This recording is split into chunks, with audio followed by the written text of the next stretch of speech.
ایک ایسا پرندہ جو آگ سے پیدا ہوتا ہے اور آگ میں ہی رہتا ہے اور آگ کے شعلوں میں ہی مل جاتا ہے، اس کی زندگی لاسانی ہے اور وہ تمام پرندوں کا بادشاہ ہے۔ محترم دوستو، کیا عربی داستانوں کا یہ پراسرار پرندہ صرف ایک افسانہ ہے یا قدیم زمانے میں یہ سچ مچ موجود ہوتا تھا؟ اس ویڈیو میں ہم دنیا کی سب سے پراسرار اور دلچسپ پرندہ سی مرغ یعنی فینکس کے متعلق جانیں گے۔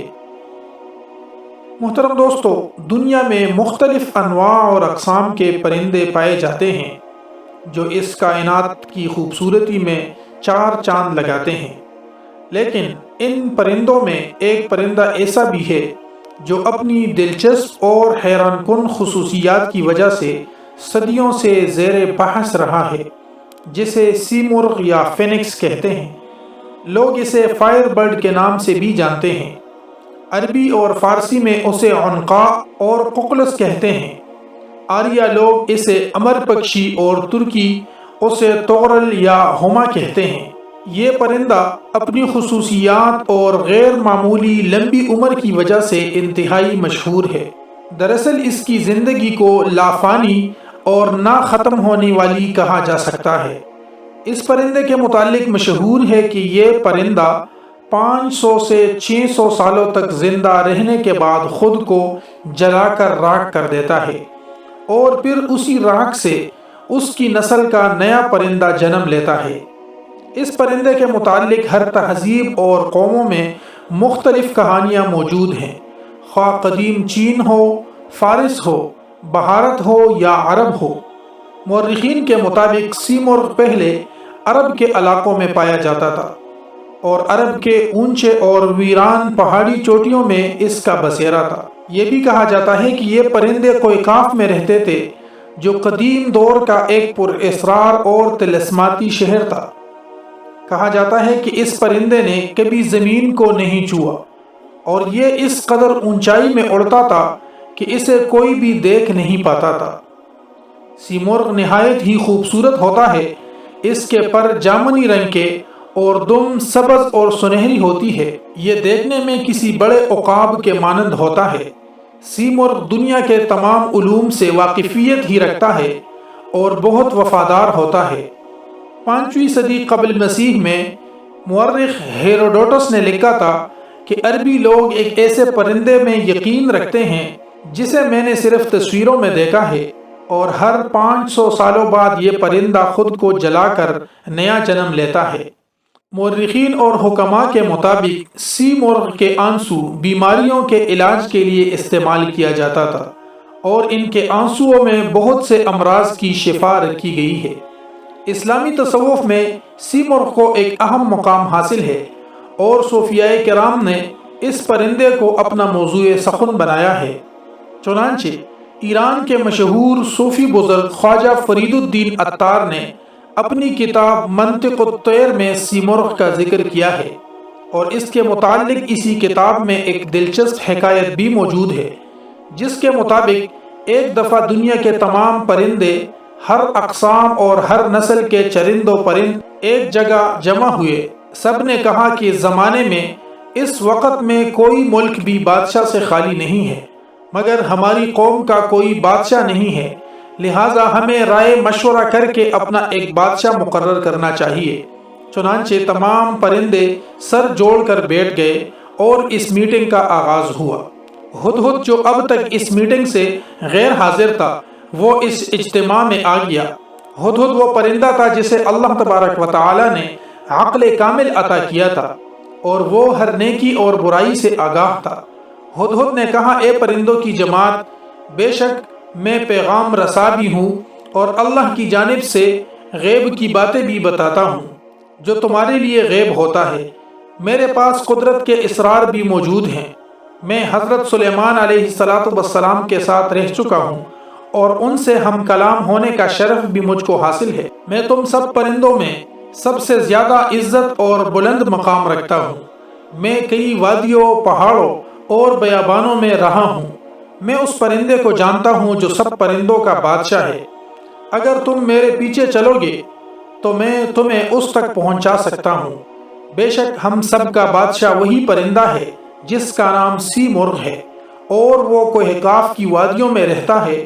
وہ تمام پرندوں کا سلطان ہے، مگر اس تک پہنچنے کا راستہ بہت لمبا ہے اور طویل اور کٹھن اور دشوار گزار بھی ہے۔ راستے میں بہت سارے خطرات، دریا اور خشک زمینیں آتی ہیں۔ اس راستے پر چلنا کسی مضبوط دل والے کا کام ہو سکتا ہے۔ اس راستے پر چلنے اور اس تک پہنچنے کے لیے جواں مردی کی ضرورت ہے۔ لہٰذا پرندوں کے سلطان سی مرغ کے بارے میں حقائق جان کر تمام پرندے اس کو دیکھنے کے لیے تیار ہو گئے۔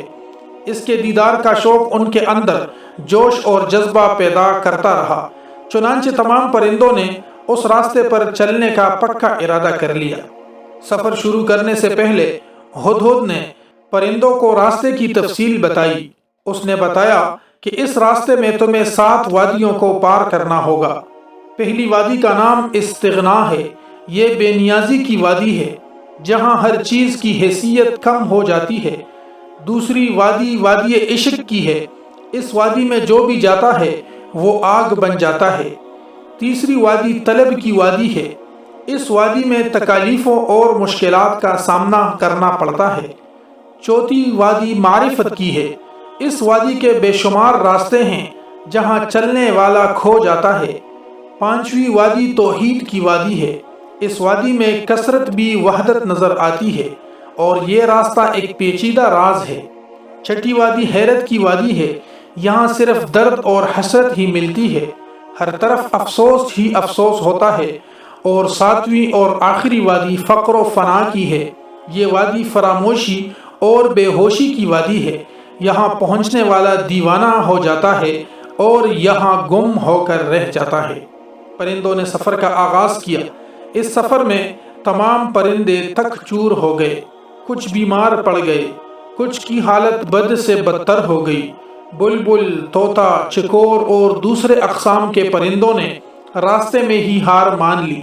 پرندوں کے بال اور پر خون آلود ہو گئے، وہ آہ و بکا کرنے لگے۔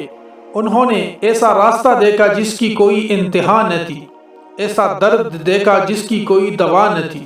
ان کی کمر ٹوٹ گئی۔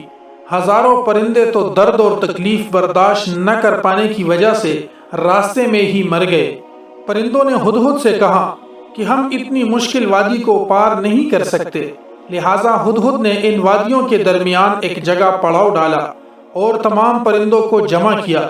ہدہد نے کہا کہ میں نے تم سے پہلے ہی کہا تھا کہ سی مرغ تک پہنچنا آسان کام نہیں ہے، لیکن تم مجھے اپنا رہبر مان کر میرے پیچھے پیچھے چلتے رہو اور ان مشکلات اور خطرات کا ڈٹ کر سامنا کرو۔ یاد رکھو، دنیا اور آخرت میں لاسانی اور لافانی ہونا چاہتے ہو تو تمہیں اس بادشاہ پرندے تک پہنچنا ہوگا۔ اس کے پر کی ایک چاؤں تمہاری تکلیفوں کو ختم کر دے گی اور تمہاری قسمت کو پلٹ دے گی۔ اے پرندوں کی جماعت، اس دنیا میں تمہیں تھوڑی ہی دن رہنا ہے، پھر ایک دن تو تمہیں موت ضرور آئے گی، لہٰذا دنیا کی نجاست اور کیڑوں کی طرح مرنے سے بہتر ہے کہ تم اپنے سلطان کی بارگاہ میں جا کر ہی شہید ہو جاؤ اور عزت کی موت مرو۔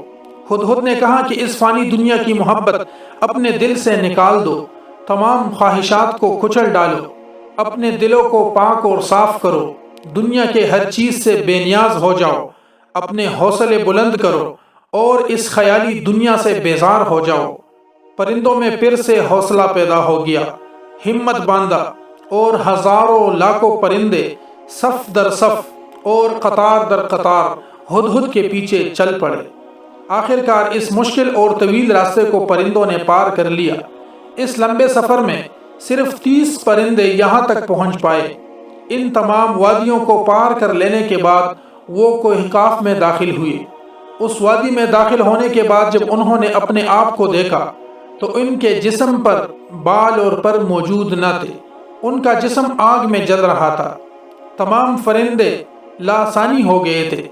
دراصل انہیں ایک نئی زندگی مل گئی تھی۔ انہیں ایک اونچی چوٹی پر سیمرغ نظر آیا۔ جب وہ سیمرغ کے پاس گئے اور غور سے دیکھا تو انہیں اس میں اور اپنے آپ میں یعنی خود میں کوئی فرق دکھائی نہیں دیا۔ اس منزل تک پہنچ کر نہ ان کا کوئی رہبر رہا تھا اور نہ راستہ بچا تھا، وہ خود لافانی اور لاسانی ہو گئے تھے۔ لہٰذا اب انہیں پتہ چل گیا کہ جس بادشاہ کی انہیں تلاش تھی، جس ملک کی انہیں تلاش تھی، وہ خود ہی ہے۔ دراصل سیمرغ کی اس حکایت کے ضمن میں خواجہ فرید الدین عطار نے تصوف کا مکمل مقدمہ پیش کر دیا ہے، یعنی کس طرح دنیائی خواہشات، نفس پرستی، انا اور ہر چیز کو نیست و نابود کر دینے کے بعد تصوف کے تمام منزلوں کو سر کیا جا سکتا ہے، اور جب انسان تمام منازل طے کر لیتا ہے تو وہ فنا ہو جاتا ہے، اور اس فنا ملنے کے بعد اسے اللہ تبارک و تعالی کی معرفت حاصل ہوتی ہے۔ اللہ تبارک و تعالی ہم سب کا حامی اور ناصر ہو۔ اسی امید کے ساتھ کہ سیمرغ کے بارے میں آپ کو یہ حکایت پسند آئی ہوگی، اپنا اور اپنوں کا بہت سارا خیال رکھیے۔ انشاءاللہ نیکسٹ ویڈیو میں، تاریخی ویڈیو میں پھر ملاقات ہوگی۔ تب تک کے لیے اجازت دیجیے۔